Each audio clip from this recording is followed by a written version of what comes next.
So hello friends, welcome to my channel. So today we are starting the PYQs or PYP series, basically previous year paper series. So today is the day 1, right?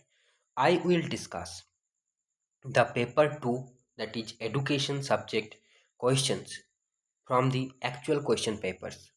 So here you should try to note down the important points you listen here. Okay, so just note down, take it as a class, take it, note down in your notebook the important informations you listen here, you see here. Okay, whatever it is. So I will try to dictate the important information because I have solved the questions and the correct answer marked here. So don't just note down the correct answer of this question only, but other extra informations that I will be sharing. Okay, I will dictate that. I have noted down in my notebook. Okay, it handwritten.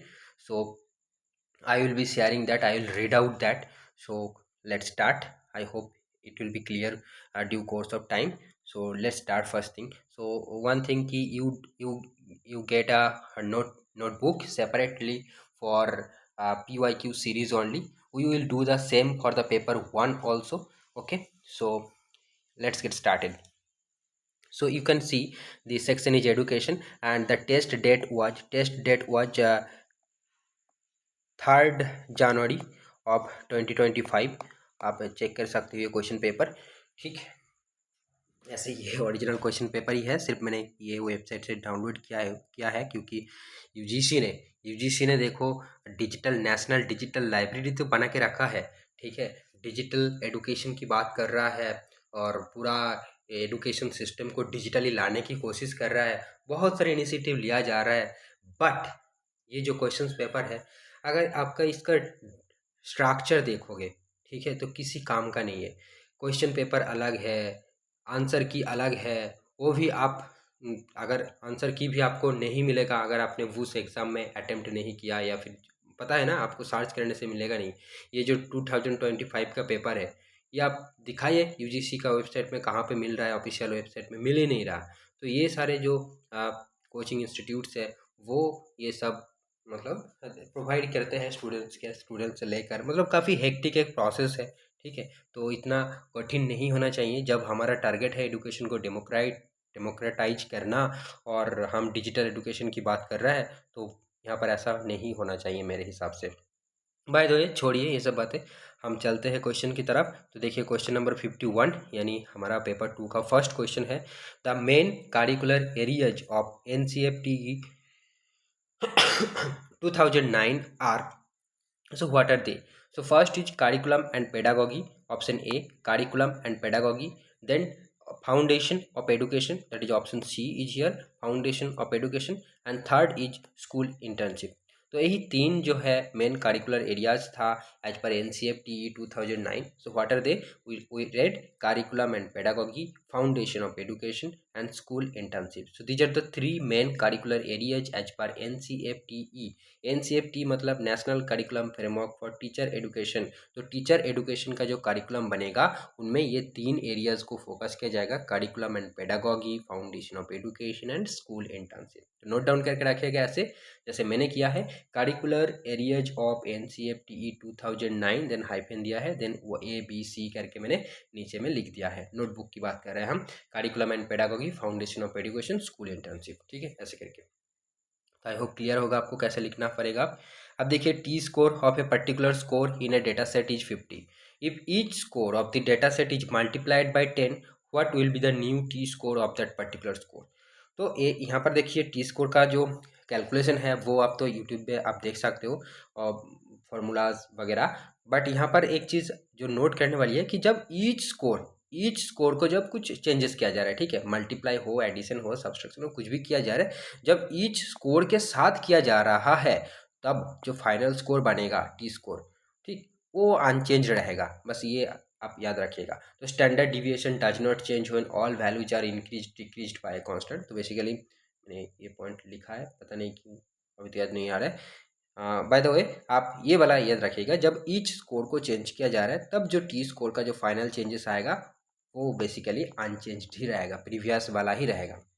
Then देखो third question, which of the following web 2.0 tool is most effective for collaborative learning in learning platform.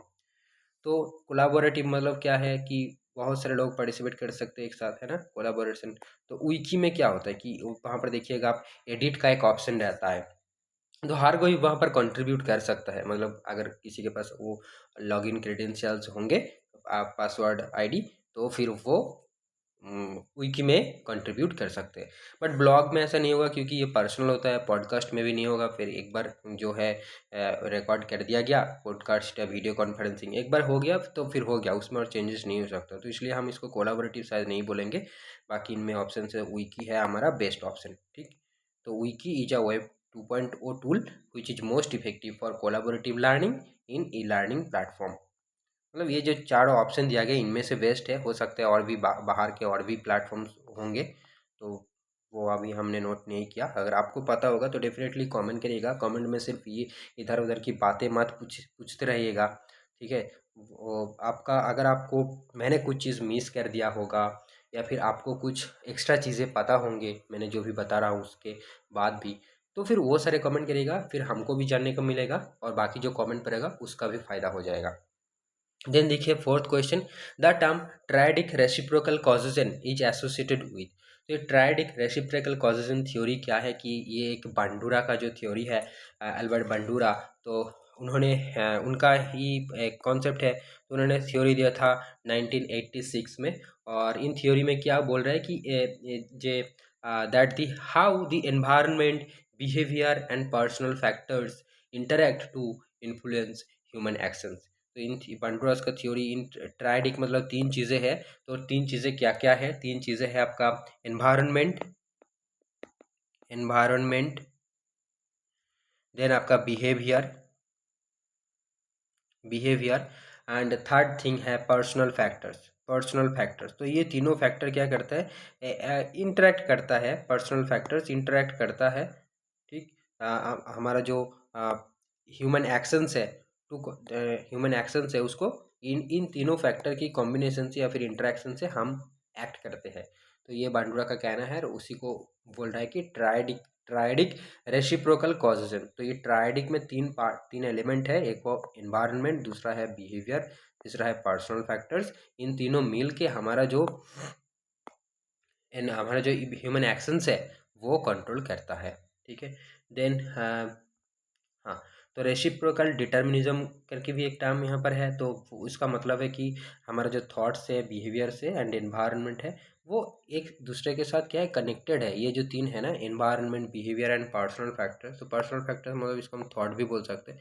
तो ये तीनों की क्या है कि एक दूसरे के साथ इंटर रिलेटेड है। वही बांडुरा ने बोला था और इसको ही बोला जा रहा है triadic causation, triadic reciprocal causation theory, triadic reciprocal causation theory, yes. Okay, then fifth question, fifth question देखिए, direct teacher talk category in Flanders interaction analysis. तो इनमें बेसिकली फ्लेंडर्स इंटरेक्शन एनालिसिस की ऊपर जो है क्वेश्चन है, बट ये question drop किया गया था। रीज़न मैं आपको बताऊंगा कि यहाँ पर देखिए डायरेक्ट टीचर टॉक की बात किया है, बट मतलब फ्लेंडर्स इंटरेक्शन एनालिसिस में बहुत सारे कैटेगरीज है। तो उनमें एक कैटेगरी है टीचर टॉक, उनमें एक कैटेगरी है teacher talk. Teacher talk basically ये इंस्ट्रक्शनल स्ट्रेटजीज का वो मॉडल है ना। तो टीचर टॉक का फिर इसको भी दो दो पार्ट में डिवाइड कर रहे हैं उन्होंने। एक हो गया आपका इनडायरेक्ट इंस्ट्रक्शन और इनडायरेक्ट इन्फ्लुएंस, इनडायरेक्ट इन्फ्लुएंस, और एक हो गया आपका डायरेक्ट इन्फ्लुएंस, ठीक है। तो ये इनडायरेक्ट इन्फ्लुएंस में क्या है, फर्दर 4 डिवीजन है। और ये वाला जो डिवीजन यहाँ पर दिया गया है ये बेसिकली इनडायरेक्ट का है, ठीक है। एक्सेप्ट फीलिंग, प्रेजेस और encourages, ask question using people idea, ये सब इनडायरेक्ट टीचर टॉक कैटेगरी में आता है। बट यहाँ पर देखिए डायरेक्ट लिखा है, इसलिए क्वेश्चन को ड्रॉप करना पड़ा, ठीक है। तो जो सीक्वेंस रहेगा वो यही होगा कि एक्सेप्ट फीलिंग्स, देन प्रेज और encourage, then accept people ideas, मतलब ये वाला होगा, ठीक है। पहले ए, देन आपका बी, देन आपका डी, एंड देन लास्ट में होगा आस्क क्वेश्चंस, ठीक।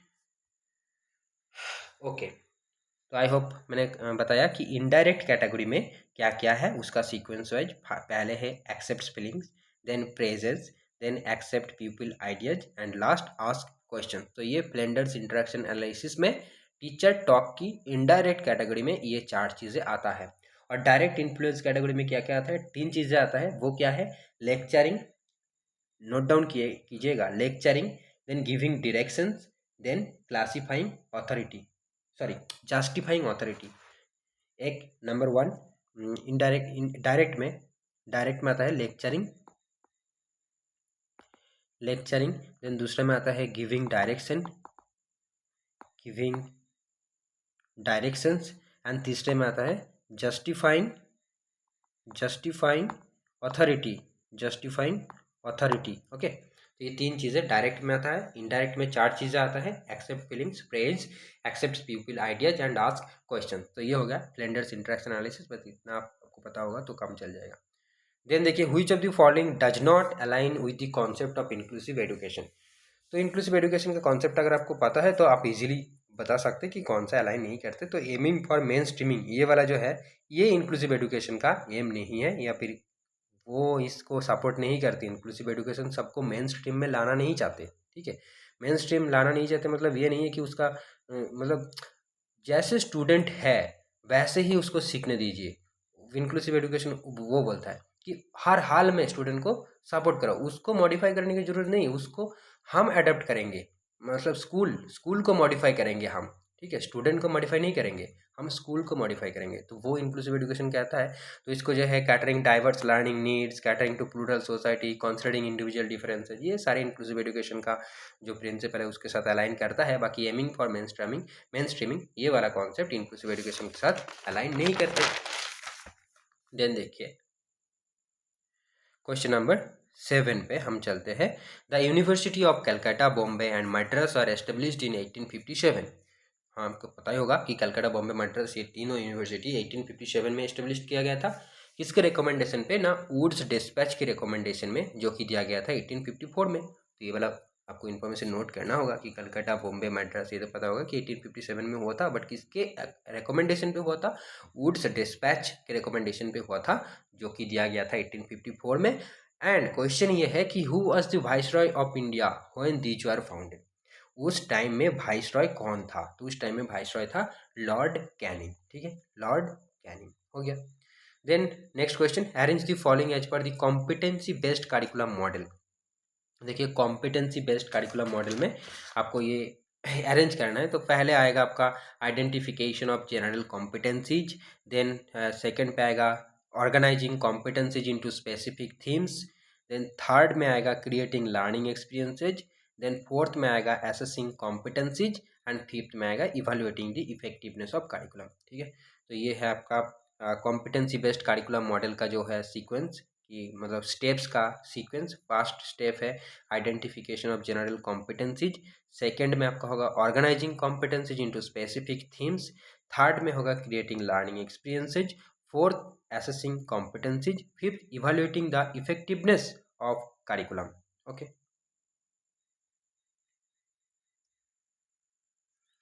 देन हम नेक्स्ट क्वेश्चन चलते हैं, that is question number 9। So देखिए करिकुलम के बारे में कुछ कॉन्सेप्ट दिया है। तो करिकुलम एज ए प्लान, इसको कौन दिया था, टाइलर एंड हिल्डा टाबा, ठीक है। मतलब इस कॉन्सेप्ट के साथ कौन सा जो है एडुकेशनिस्ट या फिर साइकोलॉजिस्ट एसोसिएटेड है।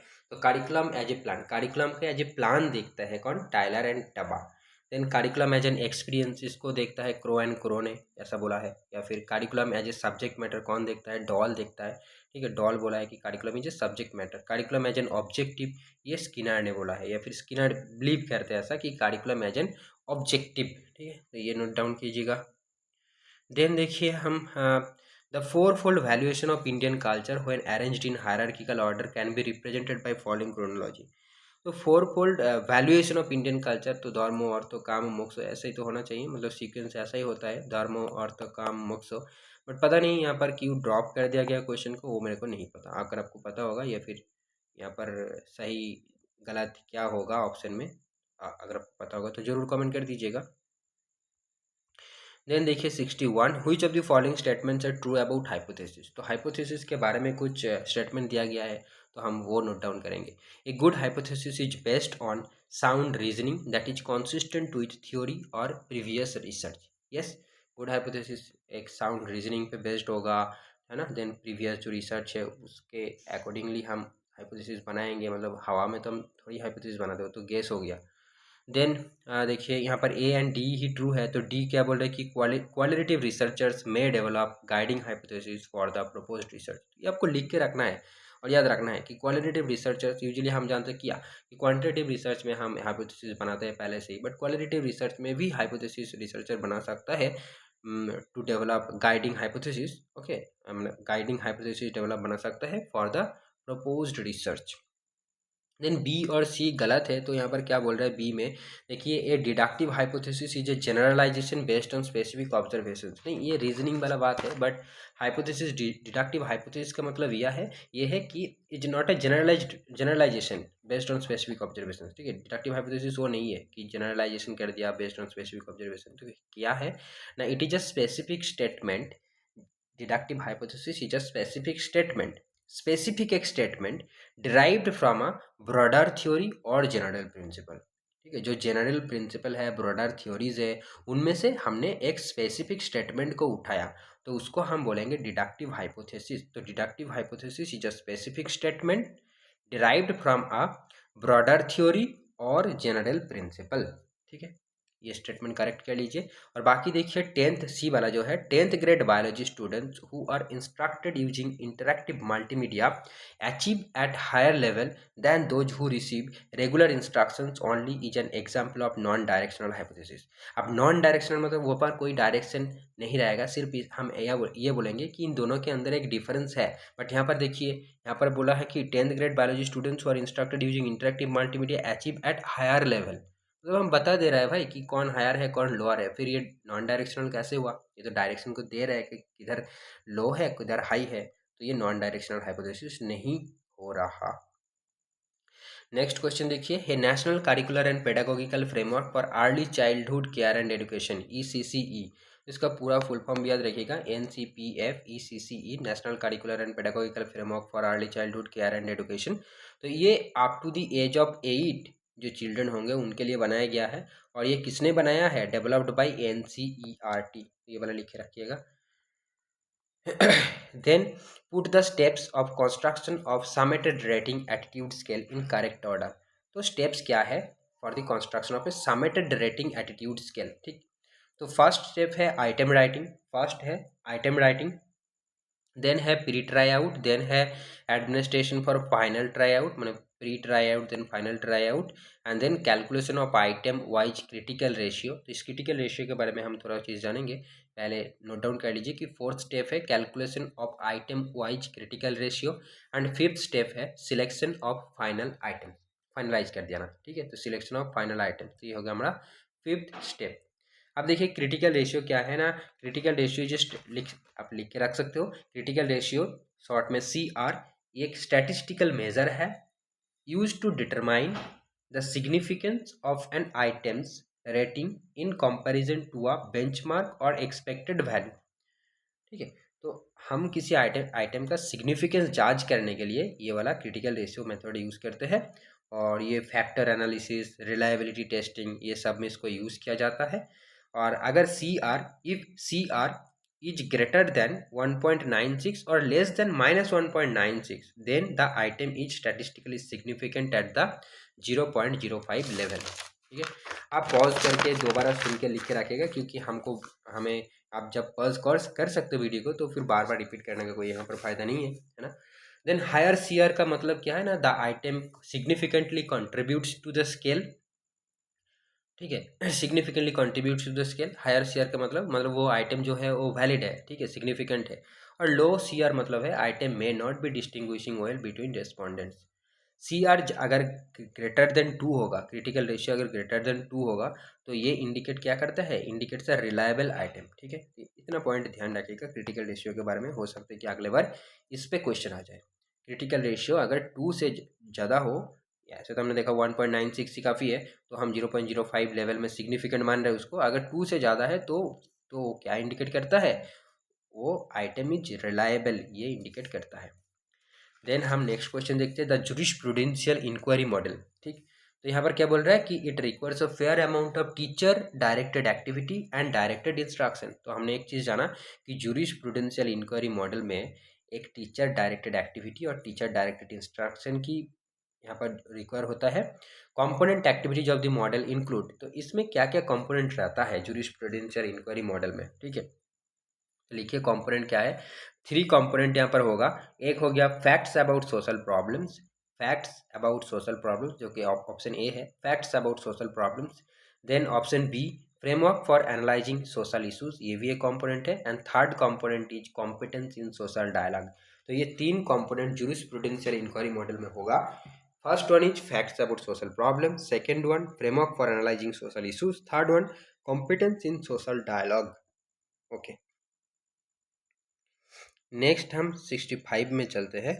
Arrange the following in chronological order. तो क्रोनोलॉजिकल में तो आप सजाए लेंगे अगर आपको पता होगा तो सर्जेंट प्लान कब आया था? 1944 में। रॉयल रिस्क्रिप्ट ऑन एजुकेशन 1817 में आया था। हार्टॉग कमेटी 1929 में आया था। Hunter commission 1882 and Stanley's dispatch 1859। अब देख सकते हो बहुत सारे फैक्चुअल क्वेश्चन, अब फैक्चुअल इन्फॉर्मेशन आपको याद करना बहुत जरूरी है। देन देखिए ऑर्गेनाइजेशनल डेवलपमेंट इसका मतलब क्या है ना, planned change process which is continuous learning exercise. याद रखिएगा, ऑर्गेनाइजेशनल डेवलपमेंट मतलब है planned change process which is continuous learning exercise. Then statistical quality control इसका मतलब है variance from standard measures is tracked applying statistical and engineering techniques, ठीक है। Variance from standard measure is tracked applying statistical and engineering techniques, ये है statistical quality control. Then है statistical process control. तो what is that ना, procedure is monitored, process मतलब procedure is monitored and improvement effected by means of statistical techniques. तो सी के साथ ए है। अगर आप, आई होप आपको दिख रहा है, और अब अगर आप सिर्फ नोट कर रहे हैं सुन के तो भी होगा, तो आप थोड़ा स्लो मोशन में वीडियो को चलाइए, जैसे कि होता है ना स्पीड कमाना जाता है तो वो कर दीजिए, नॉर्मल से थोड़ा 0.75 कर दीजिए, 0.5 कर दीजिए, तो भी स्लो स्लो बोलने लगेगा और आप नोट कर सकते हो। तो statistical process control is procedure is monitored and improvement effected by means of statistical technique. Then sustainable development, ये तो आपको पता होगा कि benefit should exceed costs of development. अब क्वेश्चन से भी बहुत चीज़ें जान सकते हैं। देखो सस्टेनेबल डेवलपमेंट के कितना एक फ्रेज के अंदर एक डिफाइन कर दिया है ना। अगर आप मान लो किसी इंटरव्यू में गए और आपको पूछा तो आप इतने में जवाब दे सकते हैं कि benefit should exceeds cost of development, तो उसको हम बोलेंगे सस्टेनेबल डेवलपमेंट, ठीक।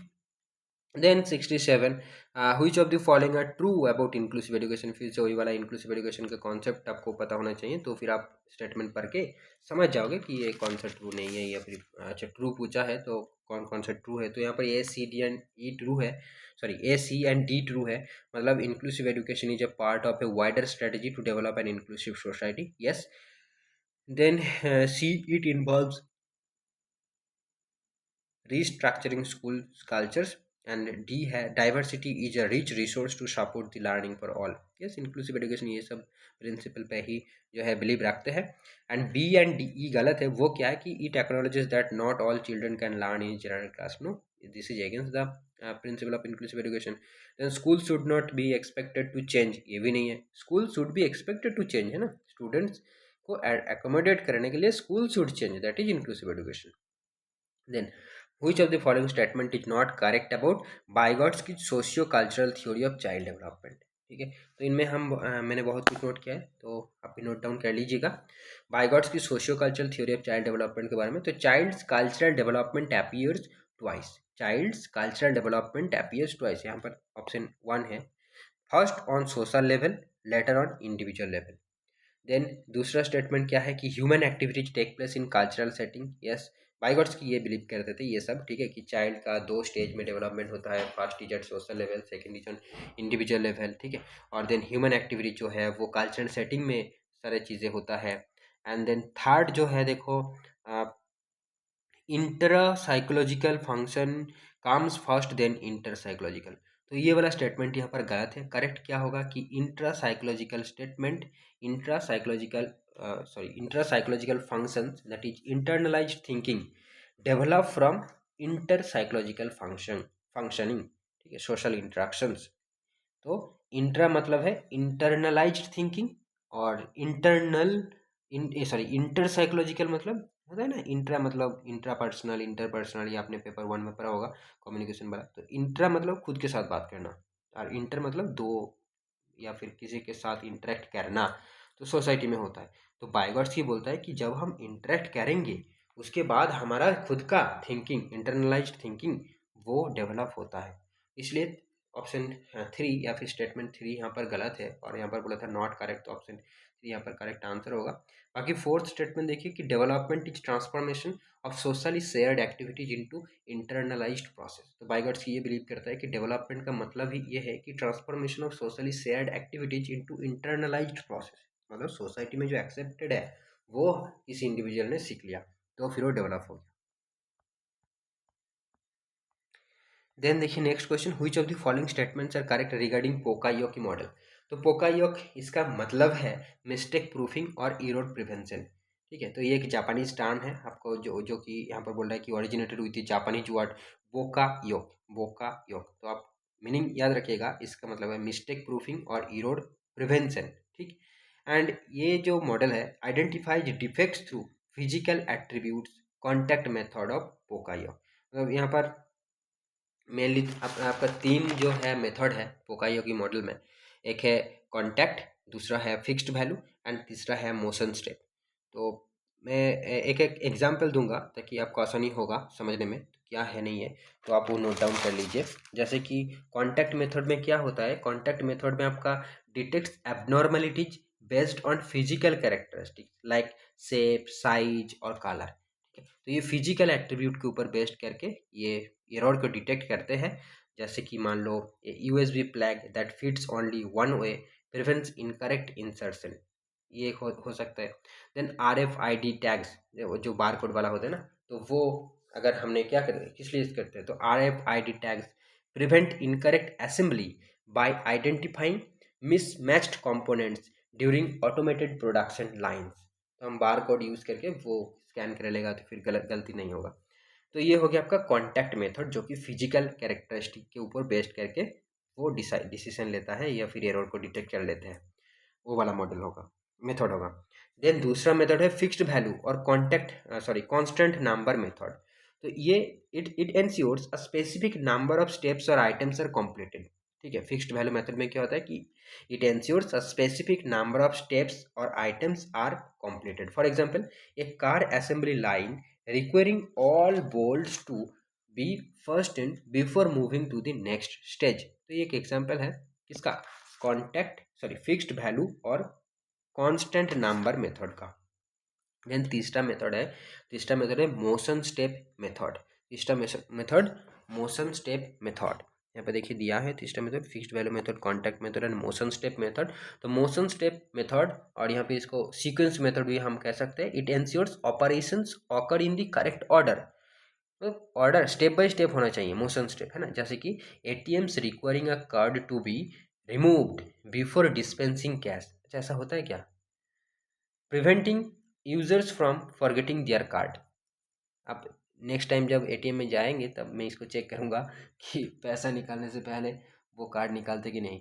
ठीक है, तो ATMs requiring a card to be removed before dispensing cash preventing users from forgetting their card. तो ये मोशन स्टेप मेथड का एक एग्जाम्पल है। ठीक है, तो पोकायोकी मेथड में अब हमारा वो मॉडल में 3 मेथड है। एक हो गया कॉन्टैक्ट मेथड, दूसरा हो गया आपका फिक्स्ड वैल्यू मेथड, एंड तीसरा हो गया मोशन स्टेप मेथड। अगर आपने नोट डाउन किया है तो इजीली समझ में आ जाएगा, I hope so. Next question देखिए, which of the following statement is not related to Freudian psycho analytic approach. ठीक है, फ्रॉइडियन भी बोलते हैं, फ्रॉइडियन साइको एनालिटिक अप्रोच। तो इनमें कौन सा रिलेटेड नहीं है, तो लास्ट वाला जो है ये रिलेटेड नहीं है, तो हम इसको बाद में देख लेंगे, मतलब अभी देखेंगे, पहले ये तीनों पढ़ लेते हैं। तो id refers to the raw unorganised inherited part of personality. Id मतलब क्या है, refers to the raw unorganised inherited part of personality. Super ego has two subparts, that is conscience and the ego ideal. Ego defense mechanisms have adaptive value. Ego defense mechanisms have adaptive value. ये तीनों point note down कर लीजिए। और ये जो है super ego helps to control ego impulses, नहीं, super ego primarily control the impulses of the id. ये सुपर ईगो ईड की जो वो इम्पल्स से उसको कंट्रोल करता है by enforcing moral standards and societal rules, by enforcing moral standards and societal rules. तो ये बोला नोट करके रखिए चारों पॉइंट, ठीक है। ओके, नेक्स्ट हम देखते हैं। देखिए फिर से मेथोडोलॉजी दिया गया है कुछ रिसर्च का, और कौन इसको दिया है वो मैच मेकिंग करना है। तो क्यू मेथोडोलॉजी ये दिया है स्टीफेंसन ने 1953 में। देन गेस हु ये वाला दिया है हमारा हार्टसन एंड मे ने 1929 में। देन स्टूडेंट्स डिस्ट्रीब्यूशन ये दिया है William, yes, William Sealy Gosset यानी ऑप्शन 4। देन बूटस्ट्रैप मेथड ये दिया है Bradley Efron, Bradley Efron, bootstrap method is given by Bradley Efron. तो ध्यान रखिएगा, Q methodology by Stephenson, guess who by Hartshorne and May, students distribution by William Sealy Gosset, bootstrap method by Bradley Efron. Okay, then देखिए the national commission on teachers 1983, national commission on teachers 1983 provided criteria for selection of trainees for becoming teachers. This commission was headed by, किसने इस commission को lead किया था? तो doctor sorry D P. Chattopadhyay, D P. Chattopadhyay. The national commission on teachers 1983 provided criteria for selection of trainees for becoming teachers. This commission was headed by D P. Chatterjee, sorry Chattopadhyay, D P. Chattopadhyay. Okay, then arrange the following according to their licensing and usage flexibility, मतलब कौन ज़्यादा complex है या फिर flexibility according हमको सजाना है। तो सबसे ज़्यादा फ्लेक्सिबल है पब्लिक डोमेन में जो होगा, ये वाला 1 में होगा पब्लिक डोमेन। देन आपका होगा सीसी बाई, ठीक है, क्रिएटिव कॉमन बाई। देन आपका होगा creative common share alike, CC by SA. Then आपका होगा creative common non commercial, CC by NC. And सबसे जो नॉन फ्लेक्सिबल है या फिर इस फ्लेक्सिबिलिटी के मामले में सबसे जो लास्ट में है वो है क्रिएटिव कॉमन नॉन डायरेक्टिव, ये वाला क्रिएटिव कॉमन नॉन डायरेक्टिव, ठीक है। ये अरेंज कर लीजिएगा आप। Which of the following is not test of creativity. तो देखिए एक बात यहाँ पर मैंने सर्च किया गूगल में, तो ये जो Guilford test of product improvement है ये एक क्रिएटिविटी का टेस्ट है। और मैंने ये क्वेश्चन आंसर जो आपको बता रहा हूँ मार्क करके रखा है मैंने, ये आंसर ऑफिशियल आंसर की से लिया गया है। मैंने इसको रीचेक भी किया तो वहाँ पर फिर से मतलब ठीक ठाक ही मैंने मार्क किया है। बट ये वाला एक गूगल में सर्च किया तो पता चला कि क्रिएटिविटी का टेस्ट है। बाकी ये जो Sharma's divergent production ability test, ये क्रिएटिविटी का टेस्ट नहीं है। अब क्या सही है क्या गलत ये मेरे को नहीं पता उतना, बट हाँ जो इन्फॉर्मेशन मेरे को मिला है वो मैं आपको आपके साथ शेयर कर रहा हूँ। तो आप नोट डाउन कीजिए कि टेस्ट ऑफ क्रिएटिविटी बोल के तो कौन सा क्रिएटिविटी का टेस्ट है वो हम नाम यहाँ पर नोट डाउन कर लेंगे।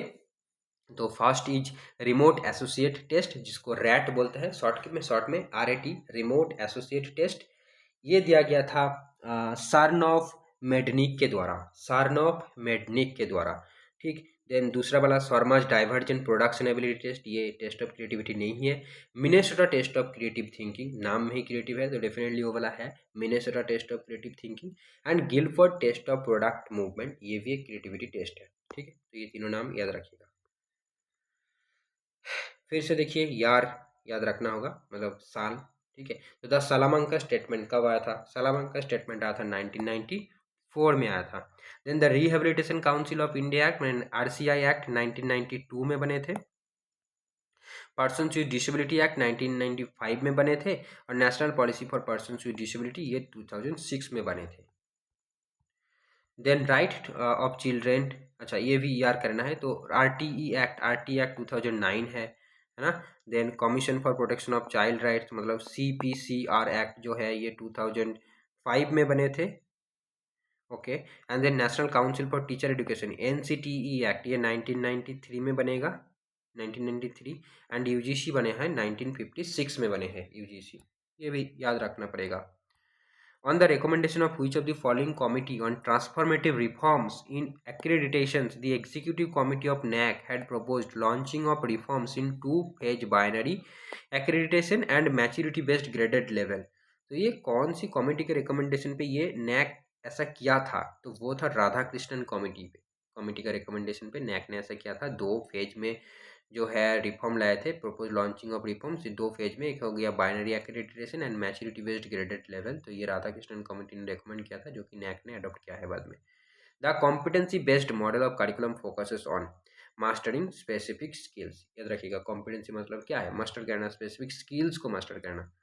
Then Nalanda university was first establish during Gupta regime, ये भी याद रखिएगा, नोट डाउन कर लीजिए, Nalanda university was first establish during Gupta regime and it was a known what, Nalanda was famous for Buddhist centre.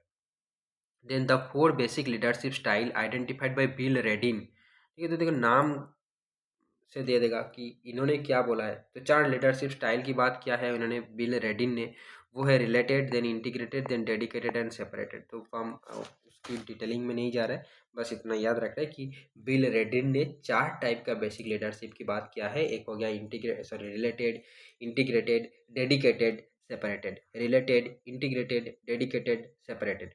then etymologically the term curriculum is derived from the Latin word courier, CURR, तो आप जैसे भी pronounce कीजिए but spelling ध्यान रखिएगा, CURRERE, CURRERE, okay, CURRERE, ये जो spelling है लैटिन वर्ड है, यहाँ से हमारा करिकुलम वर्ड आया है। देन देखिए अभी लिस्ट दिया है, तो मेंटल रिटार्डेशन, तो इसको हम बोलेंगे मेंटल रिटार्डेशन इंटेलिजेंट क्वेश्चन के साथ रिलेटेड है, देख लेते हैं एक बार। यस, हाँ, मिनट यहीं पे तो क्या है, A3, ठीक है। देन लर्निंग डिसेबिलिटीज है, अचीवमेंट पोटेंशियल डिस्क्रिपेंसी के साथ ऑटिज्म स्पेक्ट्रम डिसऑर्डर है, ये impulsive behaviour no social skill deficit के साथ, और attention deficit hyper activity disorder, मतलब ADHD जिसको बोला जाता है शॉर्ट में, वो है इम्पल्सिव बिहेवियर के साथ रिलेटेड है। तो ये भी आप नोट कर लीजिए, मेंटल रिटार्डेशन इंटेलिजेंट क्वेश्चन के साथ रिलेटेड है, या फिर IQ लिख सकते हो। Then learning disability achievement potential discrepancy के साथ रिलेटेड है, autism spectrum disorder ASD social skill deficit के साथ रिलेटेड है। ये ऑटिज्म स्पेक्ट्रम डिसऑर्डर जो होती है इसका मैम ने एक बार क्लास में बता रहा था कि इसका कोई माइंड का कॉन्सेप्ट नहीं होता, ठीक है, तो वही है, सोशल स्किल इन लोगों के पास होता नहीं है। Then attention deficit hyper activity disorder, यहाँ पर क्या होता है कि इम्पल्सिव बिहेवियर होता है। नेक्स्ट हम ये भी एक लिस्ट है, देखिए तो बहुत सारे लिस्ट देखिए पूछा जा गया है ना। तो परसेप्चुअल रीजनिंग, ये है ब्लॉक डिजाइन, मतलब एग्जांपल आई थिंक बता रहा है, मैट्रिक्स रीजनिंग, विजुअल पजल्स, ये सब परसेप्चुअल रीजनिंग का एग्जांपल है। देन वर्किंग मेमोरी का एग्जांपल है digit span, arithmetic, processing speed का एग्जांपल है symbol search coding, and verbal comprehension का एग्जांपल है सिमिलैरिटी वोकाबुलरी इंफॉर्मेशन। नेक्स्ट देखिए स्वामी विवेकानंद के बारे में है, in his famous speech in Chicago 1893, तो ये ध्यान रखिएगा कि स्वामी विवेकानंद शिकागो में जाके कब स्पीच दिए थे, 1893 में। एंड इन्होंने वहाँ पर जाके यूनिवर्सल एक्सेप्टेंस, ये जो टर्म है, फ्रेज है, इसको कॉन्सेप्चुअल, ये पर कॉन्सेप्ट है, इसके बारे में बात किया था उन्होंने। Which of the following statement encapsulates his philosophy about religion and human nature, तो उनका रिलीजन एंड ह्यूमन नेचर के बारे में जो फिलोसफी था वो ये है कि all religions are merely path to the same truth. ये फ्रेज याद रखिएगा पूरा, आप अगर पूरा लाइन याद नहीं रख सकते तो, all religions are merely path to the same truth, one must transcend religious dogma, ये जो रिलीजियस डॉगमा है इसे ट्रांसेंड करेंगे, आई थिंक टैग करना पड़ेगा, मतलब उसको क्या है, ट्रांसेंड, देख लेना meaning, transcend to realise the awareness of all, ठीक है, मतलब रिलीजियस डॉगमा नहीं होना चाहिए हमारे अंदर, वो बताना चाह रहे हैं। As per the intent of NEP 2020, all standalone teacher education institutions (TEI) will be required to convert to multidisciplinary institutions by the year 2030. By the year 2030 के अंदर सबको मल्टीडिसिप्लिनरी यूनिवर्सिटी में कन्वर्ट कर लेना होगा, जो भी स्टैंड टीचर एजुकेशन इंस्टीट्यूट है। अरेंज क्रोनोलॉजिकली द प्रोग्राम्स और स्कीम्स फॉर एजुकेशन, तो ये भी यार आपको जानना पड़ेगा। तो ये जो सर्व शिक्षा अभियान है, ठीक है, सर्व शिक्षा अभियान SSA, तो ये लॉन्च हुआ था, लिख लीजिए आप, 2001-2 में लॉन्च हुआ था ये, ठीक है, मतलब 2001 में लॉन्च हुआ था। Then operation black board OB जो है ये 1987 में हुआ था। Then district primary education programme DPEP, ये 1994 में आए थे। एंड RMSA यानी राष्ट्रीय माध्यमिक शिक्षा अभियान, ये 2009 में हुआ था। एंड समग्र शिक्षा अभियान ये बने थे 2018 में, समग्र शिक्षा अभियान ये बने थे 2018 में। तो क्रोनोलॉजी में सजाने के लिए बोला है, तो पहले सबसे पहले कौन हुआ था, फिर सबसे लास्ट कौन हुआ था, तो इस हिसाब से आप सजा लीजिए। सर्व शिक्षा अभियान 2001 में, ऑपरेशन ब्लैक बोर्ड 1987 में, DPEP 1994 में, RMSA 2009 में, समग्र शिक्षा अभियान 2018 में, ठीक। देन देखिए which of the following statements are incorrect बताना है, तो हम पहले सही को देख लेते, नोट डाउन कर लेते। Rehabilitation council of India act अभी पहले भी देखा, 1992 में हुआ था। देन यूएनसीआरपीडी, मतलब वो जो United Nation child rights protection act कुछ था, वो वाला talks about compulsory inclusive education. ठीक है, तो UNCRPD talks about compulsory inclusive education. Then E वाला स्टेटमेंट करेक्ट है। तो national curriculum framework NCF was prepared in 2005, yes 2005 में नेशनल करिकुलम फ्रेमवर्क बने थे। अच्छा, इसमें करेक्ट ऑप्शन पूछा है, तो UNCRPD talks about compulsory inclusive education, ये भी तो गलत है ना, ये अपनी सॉरी सॉरी ब्रो सॉरी, है ना। तो बी एंड डी ही यहाँ पर ओ अरे क्या बता दिया, sorry sorry sorry, I am extremely sorry.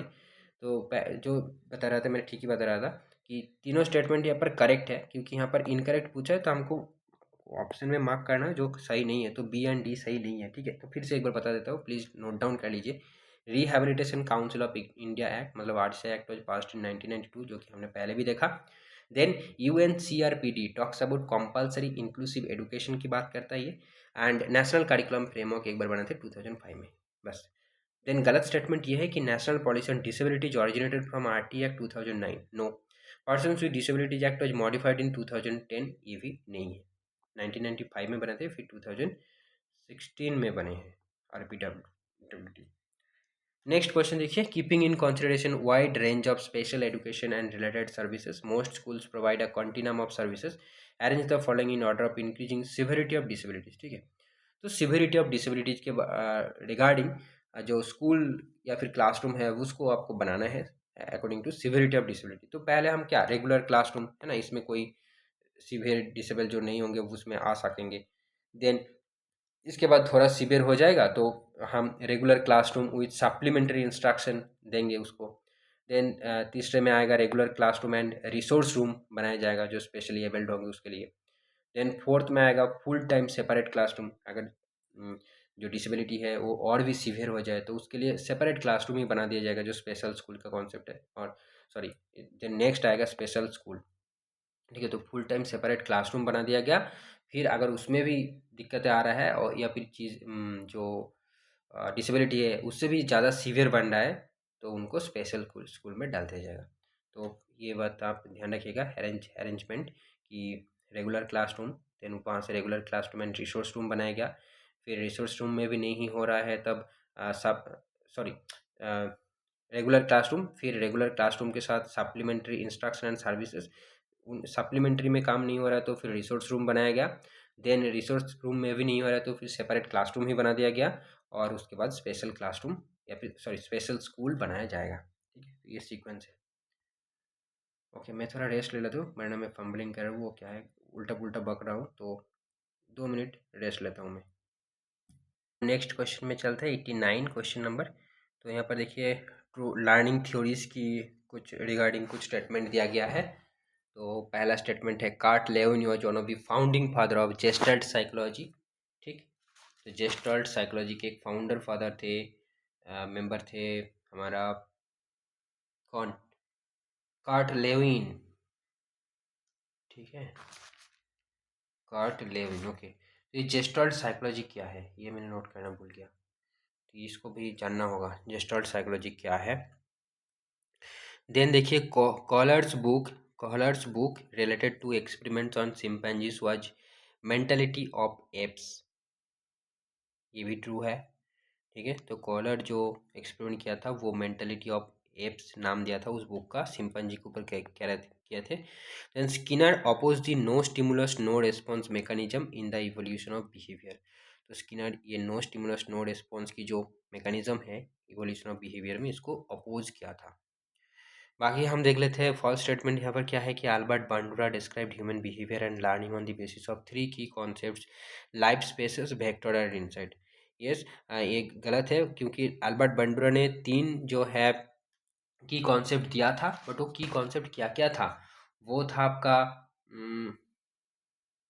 Social cognitive, then social learning and Bobo doll, क्या बोल रहा हूँ मैं,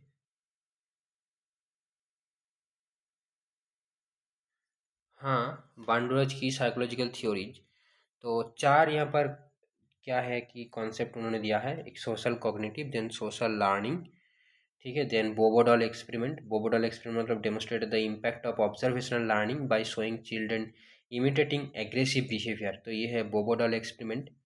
एंड सोशल कोग्निटिव मतलब का है emphasises observational learning, imitation and modelling in understanding behaviour.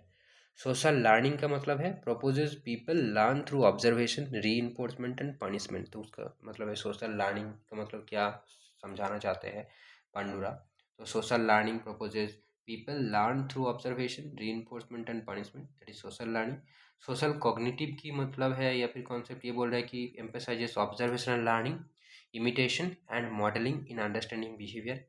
And Bobodal experiment demonstrated the impact of observational learning by showing children imitating aggressive behavior. And और एक है self efficacy concept refers to one's belief in their ability to succeed in specific situations. तो I think ये अलग है ना, self efficacy, ये तो अलग कॉन्सेप्ट है। आई थिंक मैंने नोट डाउन कर लिया, बट तीन यहाँ पर आई थिंक कौन की कॉन्सेप्ट है, three key concept of Albert Bandura's: social cognitive, social learning and Bobo doll experiment. Then है देखो positive reinforcer is any stimulus the removal और withdrawal of which decreases the likelihood of a particular behaviour. तो जब removal या withdrawal हो रहा है तो उसका मतलब वो है नेगेटिव रीइंफोर्सर है ये, ठीक है, वो नेगेटिव है, नॉट पॉजिटिव। तो ये है रीइंफोर्समेंट, हमने पढ़े थे नेगेटिव रीइंफोर्समेंट, पॉजिटिव रीइंफोर्समेंट, तो वो वाला कॉन्सेप्ट यहाँ पर है। नेक्स्ट क्वेश्चन देखिए, right the following steps of sampling procedure. तो सैम्पलिंग प्रोसीड्यूर का क्या स्टेप्स होता है। तो पहला स्टेप है कि define the universe to be studied, ये वाला पहला है। देन सेकंड नंबर पे आएगा प्रिपेयरिंग सैम्पलिंग फ्रेम। देन तीसरा नंबर पे आएगा आपका applying the sampling technique, and fourth में आएगा एडमिनिस्टर द टूल। तो ये सैम्पलिंग प्रोसीड्यूर का स्टेप्स होता है। देन देखिए नॉट ट्रू पूछा है तो हम स्टेटमेंट पढ़ लेते हैं। सही स्टेटमेंट क्या है कि segregation is integral to special education, yes true है। Integrated education provides partial opportunities for participation, ये भी ट्रू है। And inclusive education is least restrictive, ये भी डेफिनेटली ट्रू है। बट फॉल्स क्या है ना, inclusive education recognise rights but not realises all of them, ये वाला डेफिनेटली फॉल्स है। Then the principles of designing in-service teacher education programs as per NCF 2009, तो पहला वाला क्वेश्चन भी इसी के ऊपर था। और ये वाला देखिए इन सर्विस टीचर ट्रेनिंग की बात कर रहे हैं, तो यहाँ पर कौन सा प्रिंसिपल जो है डिज़ाइन करने में अडॉप्ट किया जाता है या फिर अप्लाई किया जाता है, तो वो है कंटेंट एंड पेडागोगी के अप्रोच, एंड दूसरा है एड्रेसिंग टीचर एज लर्नर्स। तो ये दो प्रिंसिपल यहाँ पर एड्रेस किया जाता है या फिर कंसिडर किया जाता है NCF TE 2009 के according. In service teacher education के लिए दो प्रिंसिपल है, एक हो गया content and pedagogical approach, and second है एड्रेसिंग टीचर्स एज लर्नर्स, ठीक है। देन देखिए according to human capital theory, main point क्या है, human capital theory, the main benefit of investing in education is, तो बेनिफिट क्या होगा एजुकेशन में इन्वेस्ट करने, हायर वेजेस, ये एक बेनिफिट है। दूसरा है प्रोडक्टिविटी, तो ये दो ही बेनिफिट है according to human capital theory. Investing in education has two benefits, higher wages and productivity. Next match making है, तो मार्केट इकोनॉमी ये प्राइवेट कंट्रोल्ड है। Then service of a teacher ये एक स्किल है। देन सेंट्रली प्लान्ड इकोनॉमी ये government controlled है, and positive economy ये फंक्शनिंग ऑफ ए मैकेनिज्म है। ओके, ये मैच मेकिंग कह लीजिए। देन देखिए एडी कुछ मॉडल्स हैं, यहाँ पर हमने पढ़े थे मॉडल्स, कौन सी यूनिट में ये था आपका, अरे वो इंस्ट्रक्शनल स्ट्रेटेजी मतलब यूनिट 8 का है जो एडुकेशनल टेक्नोलॉजी वाला जो यूनिट है ना, तो उसमें था। तो एडी ये क्या करता है कि एडी जो है ये देखिए systematic instruction step by step framework to assess training and educational material, तो एडी मॉडल में इसकी बात होता है। एसीओर में होता है सिलेक्टिंग मीडिया के बारे में बात होता है एसीओर मॉडल में। देन डी कैन कैरी मॉडल जो है ये लर्नर एनालिसिस एंड एंगेजमेंट की बात करता है। और मैसन का model living books, narration and habits की बात करता है मैसन मॉडल। तो ये मैच मेकिंग आप कर लीजिए, याद रखिएगा। देन प्रोग्राम्ड इंस्ट्रक्शन ये स्किनर के आइडिया से आया है। देन मास्टरी लर्निंग ये हमारा बेंजामिन ब्लूम की आइडिया से आया है। सिमुलेशन जो है ये कार्ल स्मिथ के आइडिया से आया है। और डायरेक्ट इंस्ट्रक्शन टॉम गुड की आइडिया से आया है, ठीक है। Direct instruction Tom Good, simulation Carl Smith, mastery learning Benjamin Bloom, programmed instruction BF Skinner, ये भी हो गया। और ज़्यादा क्वेश्चन है नहीं, हमारा 53 क्वेश्चन है अभी भी। Then which of the following statements are true, तो Alfred Adler disagreed with Freud ideas that the cause of human emotionality was unconscious conflicts. ठीक है, तो ये स्टेटमेंट क्या है, ट्रू है. Alfred Adler disagreed with Freud ideas that the cause of human emotionality was unconscious conflicts. ये statement true है. Then और कौन सा ट्रू है, बी वाला भी ट्रू है. तो एरन बेक डेवलप्ड कॉग्निटिव साइकोथेरेपी इन 1960, ये भी ट्रू है. एंड डी वाला ट्रू है. तो in ABC model C represents the resultant emotion और बिहेवियर. तो बाकियों का मतलब क्या है वो हम देख लेंगे. तो एबीसी मॉडल में ए का मतलब है एंटीसीडेंट्स यानी इवेंट्स और situations triggering a behaviour. A for not represents assimilation, this is false. A means antecedents, that is events or situations triggering a behavior. Then b for behavior, specific action an individual performs in a given situation, that is behavior. And c for consequences or resultant emotion, जैसे कि यहाँ पर लिखा है behavior, consequences, outcomes or responses that follow a behavior. ठीक है. और ये जो सीबीटी थेरापी यहाँ पर है, ये भी गलत स्टेटमेंट है. Cognitive behaviour therapy came into usage around early 1950. No. So behaviour therapy जो है ये वाला कॉन्सेप्ट 1950 में इमर्ज हुआ था. बाकी cognitive behaviour therapy came into usage around 1990. तो देखिए कितना डिटेल में मतलब क्वेश्चन आया है यहाँ पर 1990 में. ऐसे भी साल याद रखना पड़ रहा है. तो बिहेवियर थेरापी का कॉन्सेप्ट 1950 में आया था, ठीक है. बट कॉग्निटिव बिहेवियर थेरापी का कॉन्सेप्ट 40 साल बाद आया, 1990s में आया है. तो ये याद रखना है. देन देखिए ग्राम्सकी, इसके साथ भी मैच करना है. तो ग्राम्सकी एक मार्क्सिस्ट है, Marxism. Then Charles S Peirce, ये एक प्रैग्मेटिस्ट है, pragmatism. Then Jean Francois Lyotard, ये है आपका post modernist. And Nel Noddings, ये एक फेमिनिस्ट है. तो ये मैच मेकिंग कर दिया. ये जॉब एप्लीकेशन पोर्टफोलियो जो फिनिश्ड पोर्टफोलियो, डेफिनेटली आप जॉब में जब अप्लाई करते हैं तो हमने जो ऑलरेडी कर लिया है, फिनिश कर दिया है, ठीक है, कोई काम हो, कोर्स हो, तो वो उसी का हम लिस्ट रखते हैं, उसी को हम स्वॉप करते हैं या फिर दिखाते हैं बायोडाटा में. तो एक जॉब एप्लीकेशन पोर्टफोलियो जो फिनिश्ड पोर्टफोलियो. देन देखिए मैस्लो, मैस्लो ये क्या बोलते हैं. तो मैस्लो का जो है ये है ह्यूमनिस्टिक अप्रोच. मैस्लो का ह्यूमनिस्टिक अप्रोच है, ठीक है, मैस्लो का ह्यूमनिस्टिक अप्रोच है. देन एरिक एरिक्सन का है आपका life span approach.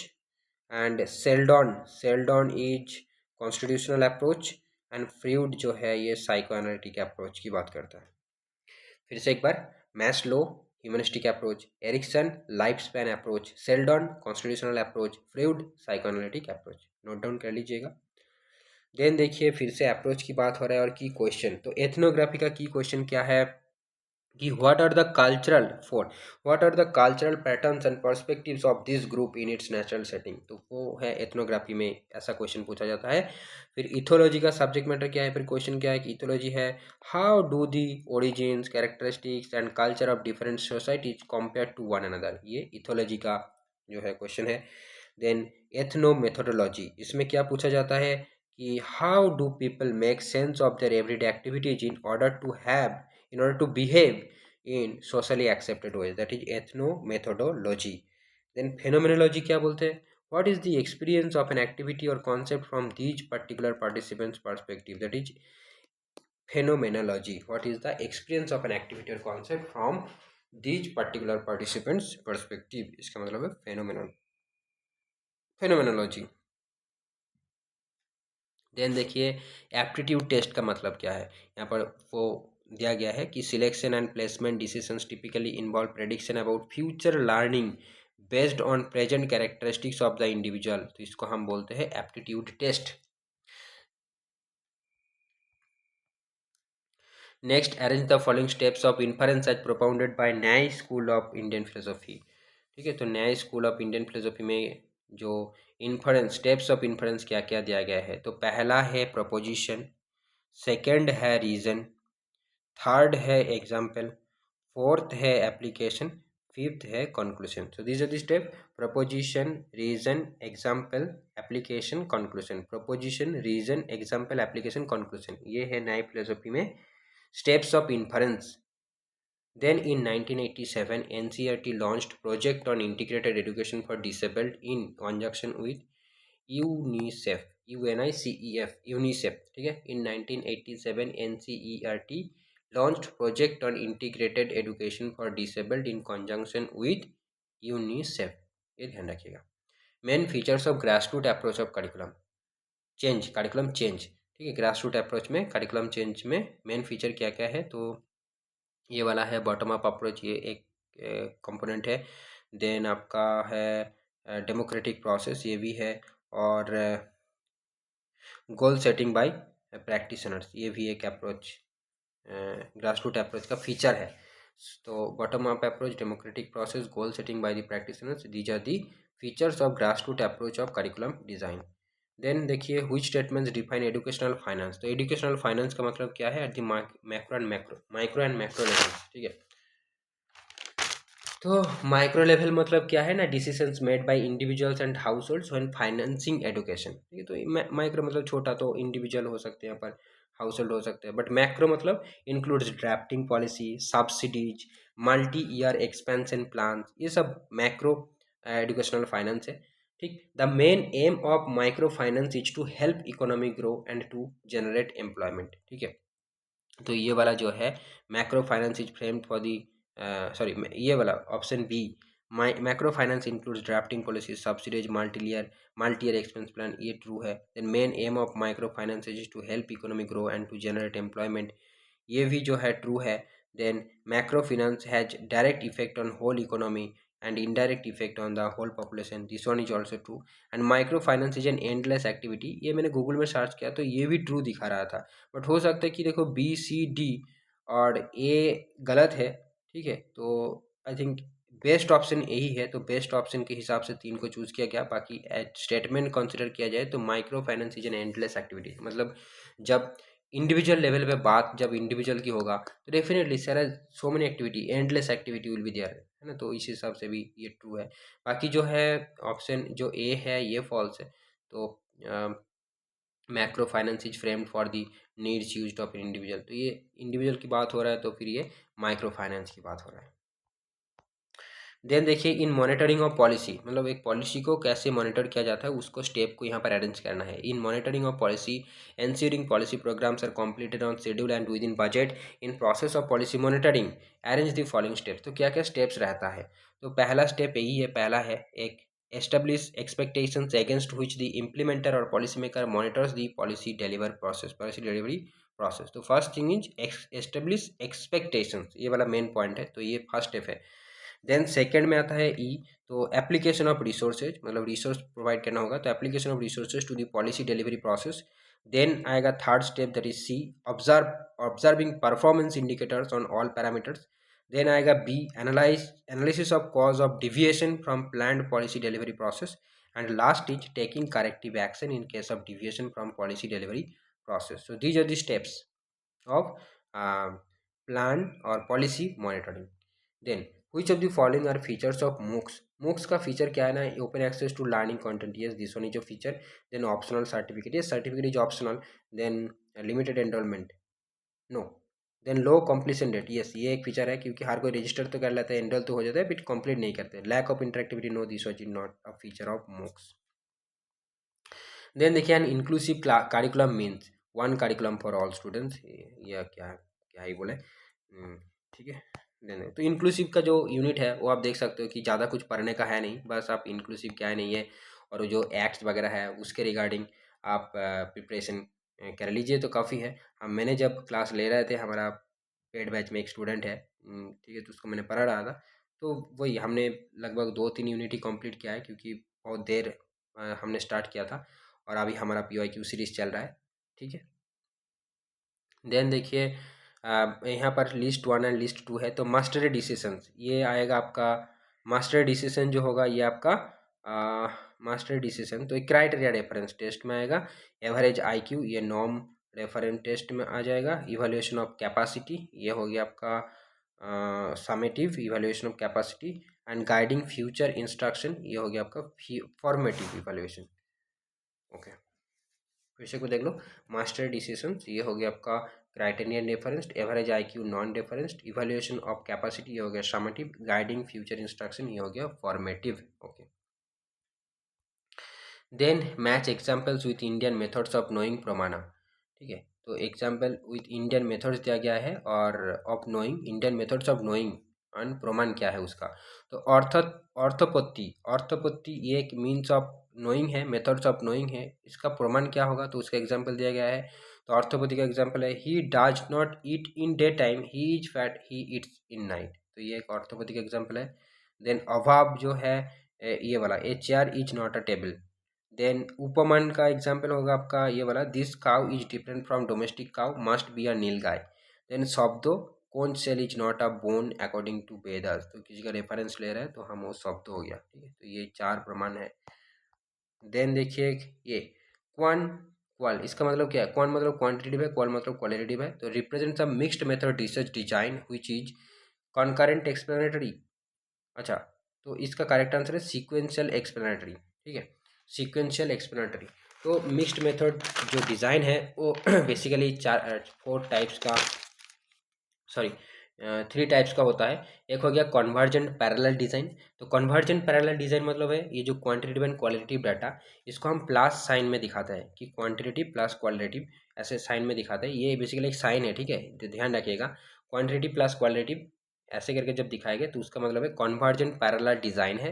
And both collected, ठीक है, both data collected simultaneously with equal priority.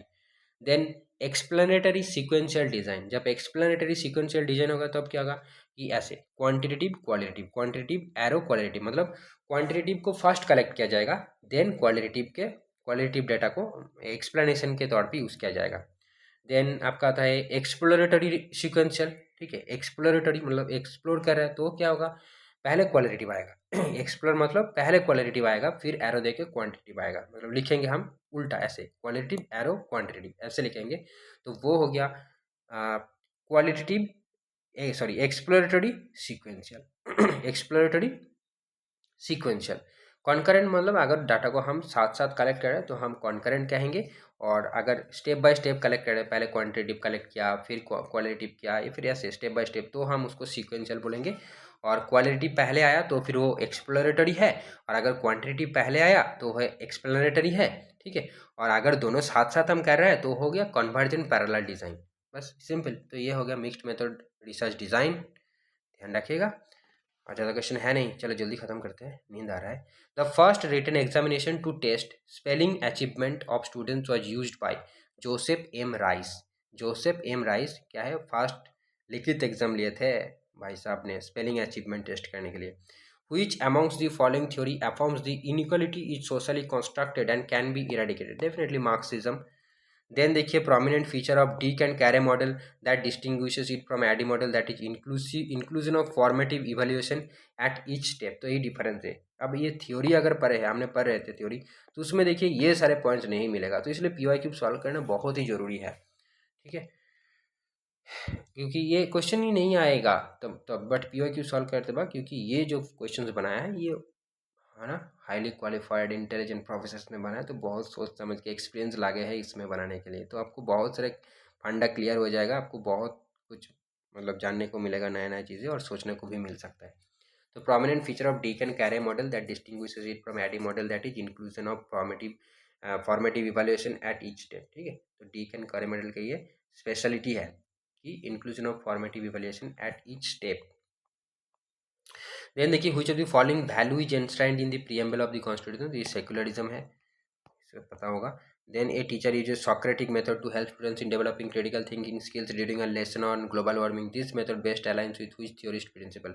तो बाइगॉट्स्की एंड ब्रूनर ये दोनों ही क्या करते थे, सॉक्रेटिक मेथड को सपोर्ट करते थे, बाइगॉट्स्की एंड ब्रूनर।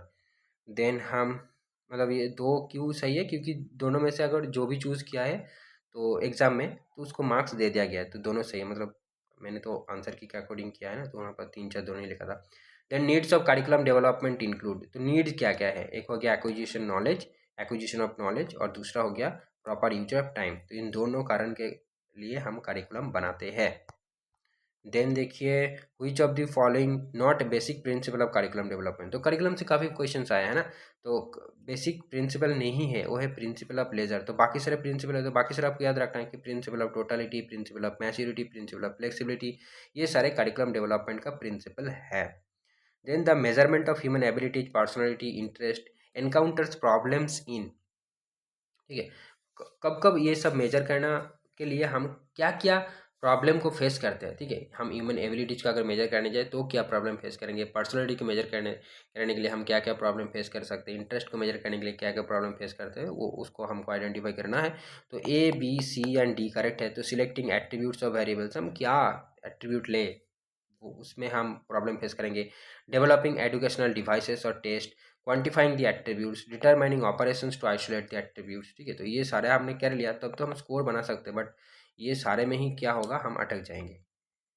देन देखिए, online repository for accessing full academic articles and research papers completely free of charges. तो इन चारों में से ये तीनों ही मतलब पैसा मांगते हैं, या फिर ये जो जे स्टोर है या एजुकेशनल इंस्टीट्यूशन के साथ अगर कोई लाइब्रेरी में बैठ के आप एक्सेस कर रहे हो, तो हो सकता है लाइब्रेरी ने पे करके रखा है, तो उसकी वाईफाई से आप एक्सेस करोगे तो वो खुल जाएगा, जैसे कि हमारा यहाँ होता है। बट रिसर्च गेट क्या है, ये बेसिकली ये एकदम प्रॉपरली फ्री है। कुछ कुछ पीडीएफ आपको नहीं मिलता है, वो बोलते हैं कि रिक्वेस्ट भेजना पड़ता है, फिर मतलब ये ऑप्शन दिखाता है। बाकी जो भी है वो फ्री है, मतलब इस वेबसाइट में आके आपको पैसा नहीं देना है। Then the concept of randomness is based on which of the following assumption. तो ये रैंडमनेस का कॉन्सेप्ट किस एजम्पशन पे बेस्ड है ना, while individual events can not be predicted with accuracy, aggregate events can. मतलब रैंडम हम क्यों करते हैं, क्योंकि हम एक को प्रेडिक्ट नहीं कर सकते, बट जब एग्रीगेट बनाएंगे तो हम इवेंट को प्रेडिक्ट कर सकते हैं। तो ये रैंडमनेस का प्रिंसिपल है। देन देखिए, इन 1848 Savitri by Phule along with her husband Jyotiba Phule and Fatima Sikh, मतलब दोनों हस्बैंड था क्या, अरे नहीं सॉरी, ऐसा तो नहीं हो सकता ना। तो सॉरी सॉरी, तो सावित्री बाई फुले जो है वो उसके हस्बैंड ज्योतिबा फुले एंड ये फातिमा सिख, तो आई थिंक ये एक लेडी होगा। तो open the first girls school, the school name was Phule सिखन मंदिर, फुले सिखन मंदिर। I am extremely sorry for that what I just said. Okay, Savitribai Phule along with her husband Jyotiba Phule and Fatima Sikh opened the first girls school. The school name is Phule Sikhan Mandir, ठीक है, in 1848. Okay. Then which of the following statements are correct about Taylorism. तो Taylorism के बारे में कौन सा जो है आपका सही है। तो it is known as scientific management, ये ट्रू है। And initial name for this approach of shop management, ये भी ट्रू है। The theory was developed initially within manufacturing industries, ये भी सही है। It was given by Samuel Taylor. तो टेलरिज्म मतलब टेलर के द्वारा ही दिया गया था, बट इसका नाम पहला नाम सैमुअल नहीं था, इसका पहला नाम मतलब पूरा नाम था, क्या था, पूरा नाम था इसका Frederick Winslow Taylor. Frederick Winslow Taylor, यहाँ लिख देते हैं हम FRIED, Frederick, sorry Frederick FREDRIC, Frederick Winslow WINSLOW, Winslow Taylor TAYLOR, ठीक है, फ्रेडरिक विंसलो टेलर। देन देखिए, as per the gazette notification 2021 ITEP which of the following degree will be the outcome. तो ITEP के कारण हम ये degree मिलेगा, BA BEd BSc BEd BCom BEd, आपको पता होगा, क्या ही नोट करना, जो पता है वो आपको नोट नहीं करना, ठीक है। Kolbe's experiential learning model follows the cycle. तो कोल्ब्स एक्सपीरियंशियल लर्निंग मॉडल दिया था, वो क्या साइकिल था। तो पहला है आपका कॉन्क्रीट एक्सपीरियंस, ठीक है। दूसरा है आपका students make their own observation, ये वाला दूसरा है। देन तीसरा है रिफ्लेक्शंस, ये वाला 3 है। एंड चौथा है formation of abstract concepts and generalisation, ये चौथा है। एंड फिफ्थ है आपका testing implications of the concept in new situations. तो ये है साइकिल या फिर स्टेप्स। बट एक्चुअल में कोल्ब्स ने 4 स्टेजेस दिया था, वो क्या है, यहाँ पर तो 5 बना दिया, बट कॉन्क्रीट एक्सपीरियंस पहला है, देन रिफ्लेक्टिव ऑब्जर्वेशन है, देन एब्स्ट्रैक्ट कॉन्सेप्चुअलाइजेशन है, एंड फोर्थ है एक्टिव एक्सपेरिमेंटेशन, ठीक है। तो ये जो रिफ्लेक्शन के पहले जो students make their own observation, basically ये वाला स्टेप इन्होंने एक्स्ट्रा ऐड कर दिया है, ठीक है, जिन्होंने क्वेश्चन बनाया है। ऐसे भी होता है। देन देखिए करेक्ट स्टेटमेंट को, तो education is a subject matter of the central list, no, education is a concurrent list. The state of Karnataka has established its own state education policy commission to review NEP 2020 to give alternative policy for the state, yes true है। The government of India spend 6%, no, ये तो plan है, अभी तक नहीं success हुआ है। With, या फिर रिकमेंडेशन है, with multiple entry multiple exit NEP 2021 can drop after 2 years of MBBS with A nursing in A diploma in nursing, नहीं, ऐसे नहीं हो सकता। MBBS करते करते मतलब नर्सिंग मतलब है ना, एक अलग ही फील्ड में चले गए। तो मतलब बट इसके रिगार्डिंग एक कुछ स्टेटमेंट था कि मान लो कोई 12th कर लिया, मतलब बीच में ड्रॉप करके फिर कुछ और करने आया, फिर ऐसा शायद नहीं होता, मतलब ऐसा एनईपी ने नहीं बता रहा है कुछ ऐसा। बट मैंने पढ़ा था कि 12th करने के बाद मान लो किसी ने कुछ किया 1 साल, फिर एडमिशन लिया, तो ऐसा करके कुछ था, फिर भूल गया मैंने, तो इसको देखना पड़ेगा, ठीक है, बाद में हम देखेंगे, इसमें अभी के लिए ये फॉल्स है। NEP 2020 promotes private participation in education through the फिलान्थ्रोपी, yes ये भी ट्रू है। तो बी एंड ई बेसिकली यहाँ पर ट्रू है, बाकी जो है मैंने सारे ट्रू बोल दिया क्या, तो ए जो है यहाँ ए तो गलत बोला ना कि ये कॉन्करेंट लिस्ट में है, और सी जो है ये गलत बोला, हाँ तो ठीक ही बोला मैंने, डी भी यहाँ पर गलत है, okay B and D true है, ओके ओके। देन देखिए Unruh and Unruh outline 5 steps of curriculum development, इन्होंने 5 स्टेप्स की बात किया था अनरूच एंड अनरूच ने, तो वो 5 स्टेप्स क्या है, तो फर्स्ट है नीड्स असेसमेंट, बट इसमें देखिए इसमें भी यहाँ पर ऑप्शन में गलती हो रहा है, क्योंकि जो मैंने सर्च किया गूगल में, तो पहला है नीड्स को आइडेंटिफाई करना, देन नीड्स के बाद ही तो हमारा गोल्स एंड ऑब्जेक्टिव्स बनेगा, बट यहाँ पर देखिए क्या क्या है, सी को पहले ले रहा है, तो बाकी ऑप्शंस भी उतना सूटेबल नहीं है, तो आई थिंक इस यहीं पर भी वही बात लागू होता है कि बेस्ट ऑप्शन कौन सा है, ठीक है। तो नीड्स असेसमेंट पहले हो गया, बट एक्चुअल में नीड्स असेसमेंट होगा, हाँ एक्चुअल में नीड्स असेसमेंट होगा, यहाँ पर गोल्स एंड ऑब्जेक्टिव्स को पहले किया है, तो ये आपको भी आ जाएगा, है ना, तो आप और एक्चुअल को जानिए, तो पहला स्टेप है नीड्स असेसमेंट, दूसरा है आपका गोल्स एंड ऑब्जेक्टिव, तीसरा है कंटेंट, चौथा है इम्प्लीमेंटेशन, फिफ्थ है इवैल्यूएशन, तो ये 5 स्टेप्स है।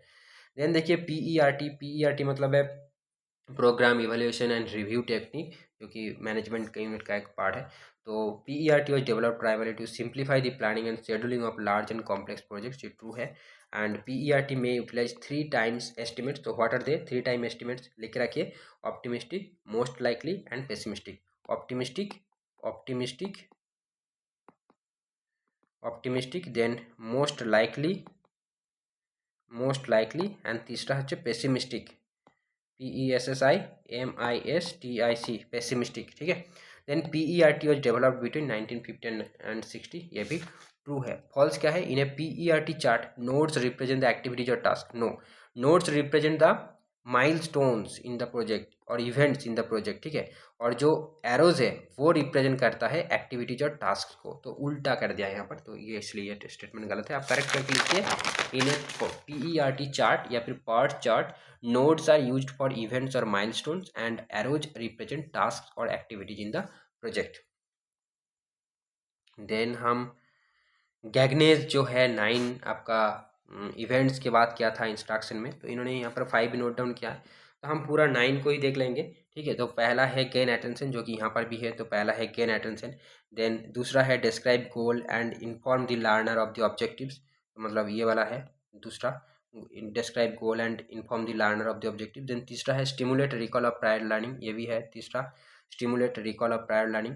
देन है प्रेजेंट द कंटेंट, जो कि यहाँ पर नहीं है, प्रेजेंट द कंटेंट फोर्थ है। देन फिफ्थ है प्रोवाइड लर्निंग गाइडेंस, तो ये वाला है प्रोवाइडिंग लर्निंग गाइडेंस, ये एक्चुअल में फिफ्थ स्टेप है, ठीक है, provide guidance for learning, actual में फिफ्थ है, यहाँ पर फोर्थ है।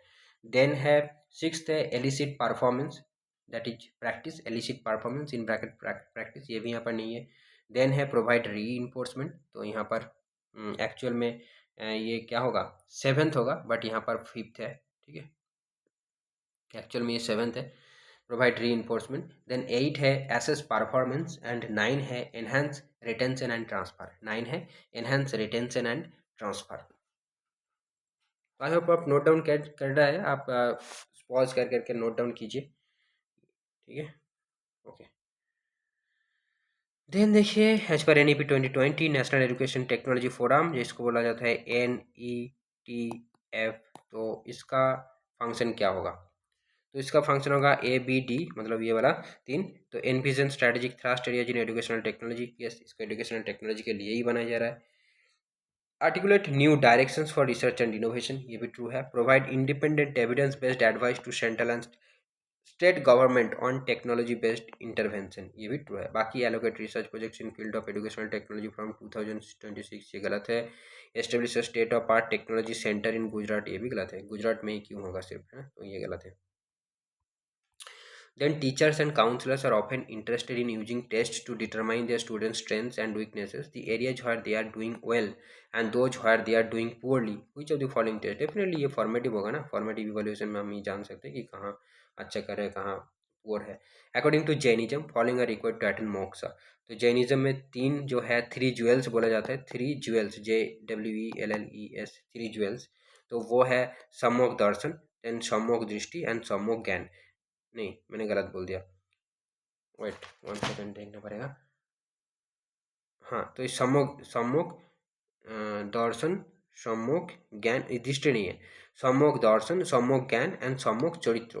ठीक है, तो ये तीन ज्वेल्स है, सम्यक दर्शन, सम्यक ज्ञान, सम्यक चरित्र. और ये अलग है, ये अलग है. आई थिंक ये बुद्धिस्ट फिलोसफी में हो सकता है. By the way, three jewels of Jainism जिसके मतलब मोक्ष अटेंड करने के लिए रिक्वायर है वो है सम्यक दर्शन, सम्यक ज्ञान एंड सम्यक चरित्र. हो गया ये. देन देखिए, arrange the following in reverse chronological order. मतलब हम क्रोनोलॉजी मतलब ओल्ड टू न्यू जाते हैं, बट यहाँ पर न्यू टू ओल्ड आना पड़ेगा हमको. ठीक है, तो देखिए नेशनल कमीशन ऑन टीचर्स ये बने थे, हमने पढ़ा ना, वो 1983 था, बट पता नहीं यहाँ पर मैंने क्यों 1999 लिख के रखा है, तो एक बार देख लेना वो. देन कोठारी कमीशन ये बना था 1964 एंड 66 में. देन जस्टिस वर्मा कमेटी ये बने 2011 में. देन NKC जो है नेशनल नॉलेज कमीशन ये 2005 में बना. Then Radhakrishnan commission in 1948 में बना. ठीक है, तो हमको इस सबसे रिसेंट वाला पहले लिखना है, तो ये देखिए जस्टिस वर्मा कमेटी पहले आया है. देन आपका डी, तो ये नेशनल नॉलेज कमीशन है. देन आपका 1999 होगा तो ये नेशनल कमीशन ऑन टीचर्स बन गया. देन आपका कोठारी कमीशन एंड देन आपका Radhakrishnan commission. Then according to the leader member exchange theory. तो लीडर मेंबर एक्सचेंज थ्योरी क्या है, तो कि इसको वर्टिकल डायड लिंकेज थ्योरी भी बोला जाता है. Vertical VERTICAL vertical dyad DYAD dyad linkage theory, dyad linkage theory भी बोला जाता है. ठीक है, और deals with how leaders influence members behaviour. It deals with how leaders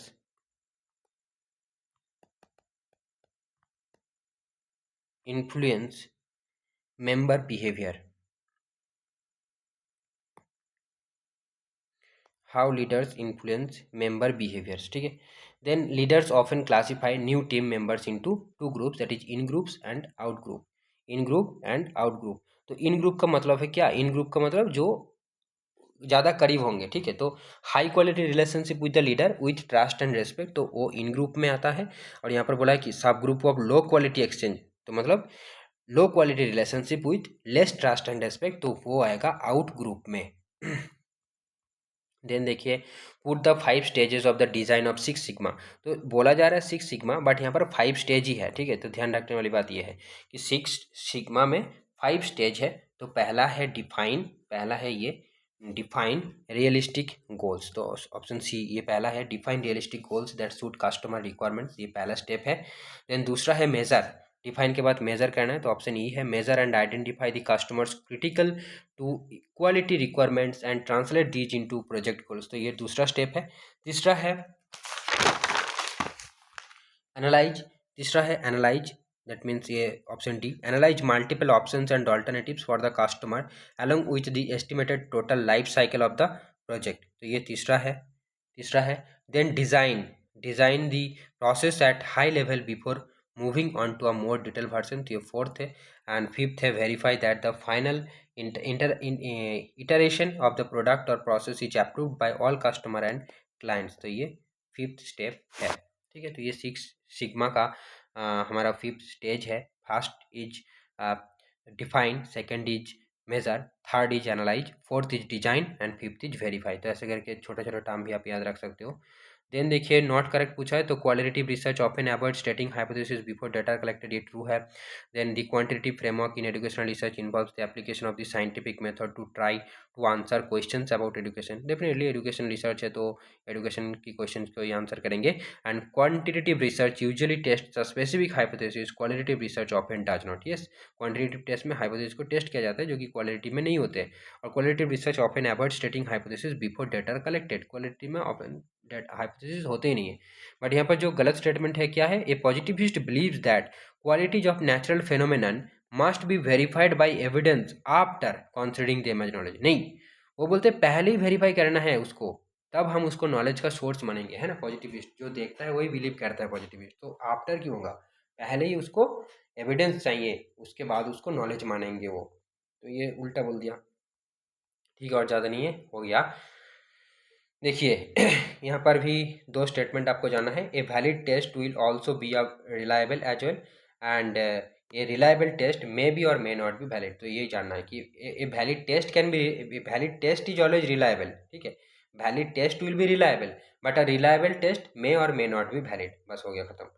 then देखिए 39, as per NEP 2020 school teachers are expected to spend 50 hours of time for continuous professional development per year, ठीक है, एक साल में minimum 50 hours उसको वो जो different mode में, जैसे कि प्रोफेशनल डेवलपमेंट वाला जो कोर्सेज है, कॉन्फ्रेंसेज है, वो सब अटेंड करना है स्कूल टीचर्स को। Then philosophical model of teaching में ये क्वेश्चन ही समझ में नहीं आया मेरे को कि philosophical model of teaching comprising insight, impression, rule, then was propounded by, मतलब फिर ये नाम क्यों दिया। ये एक्चुअल में मैंने सर्च किया तो ये प्लेटो का ये एक टीचिंग मॉडल है कि इनसाइट, देन इम्प्रेशन ये वाला लॉके का मॉडल है, कांट का ये रूल मॉडल है, ठीक है। देन उसको बोला कि ये सब कौन प्रोपाउंड किया, लाओ पूछो। Physical model of teaching basically, तो फिर ये तीनों का याद रखना कि ये physical model of, sorry, philosophical model of teaching है।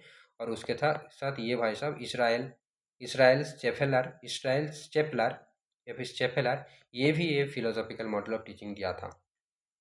हो गया 140 क्वेश्चन, मतलब हाँ 90 क्वेश्चन हमने कर लिया।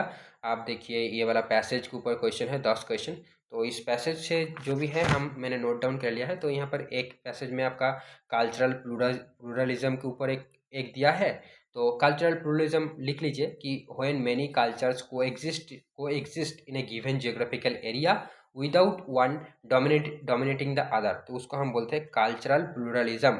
When many cultures coexist in a given geographical area without one dominating the other, it is known as cultural pluralism, ठीक है, ये एक हो गया। देन यहाँ पर क्वेश्चन से हमने नोट डाउन किया है कि when the majority culture dominates in a society of multiple cultures it is called majoritarianism, ये भी नोट डाउन कर लीजिए। Then according to Gandhi ji magnanimity magnanimity is a characteristic of Indian culture. Then आपका majoritarian culture should dominate minority cultures in India, ये गलत है। तो सही क्या है कि India has a common national culture, India has a pluralistic society, the Pathans have retained their peculiar characteristics over time, इसको नोट करने की जरूरत नहीं है, आपको पता होगा।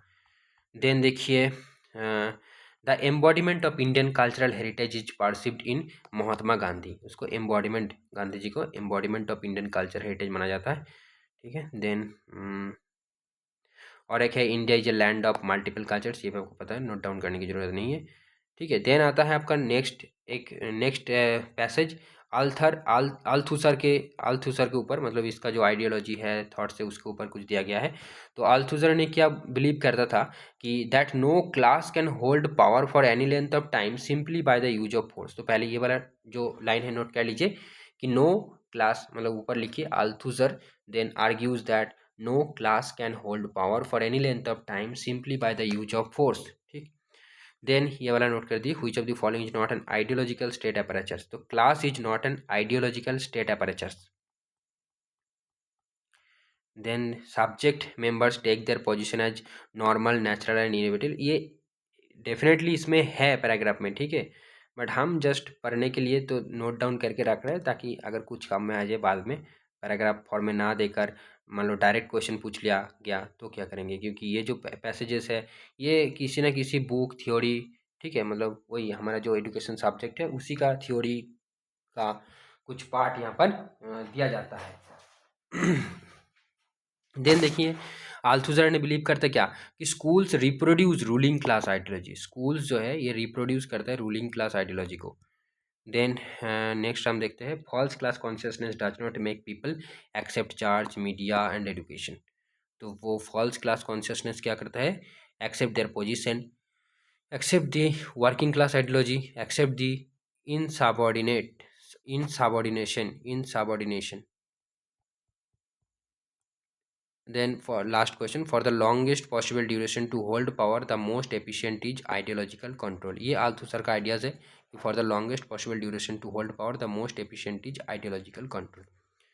तो ये मैंने देख सकते हो कि यहाँ से फाइनल आंसर की 3/1/2025 का है, एग्जामसिव फास्ट का है, सब्जेक्ट एजुकेशन का है, और ये question ID, correct option ID, सारी चीज़ें मतलब मैंने ऑफिशियल जो आंसर की है उसी को कंसल्ट करके मैंने करेक्ट आंसर को मार्क किया है। फिर भी अगर आपको लगता है कुछ गलत मैंने बता दिया, जो भी है कुछ एक्स्ट्रा चीज़ें आपको बताना है तो आप कमेंट कर सकते हो, ठीक है। तो चलिए, थैंक यू। मैंने थोड़ा जल्दबाजी तो किया होगा आई थिंक, तो अगर आपको समझ में नहीं आया या फिर कैसा लग रहा है, कहाँ मैं इम्प्रूव कर सकता हूँ इस वीडियो में, तो कमेंट करके बताइएगा, क्योंकि ये पहला वीडियो है। तो ठीक है, तो फिर उसके अकॉर्डिंग हम सेकंड जो वीडियो बनाएंगे, अगर कुछ यहाँ पर कुछ गलती कर दिया है, कुछ आपको फीडबैक देना है, सजेशन देना है, तो डेफिनेटली वो हम इनकॉर्पोरेट कर लेंगे नेक्स्ट वीडियो से। Thank you friends, thanks for watching.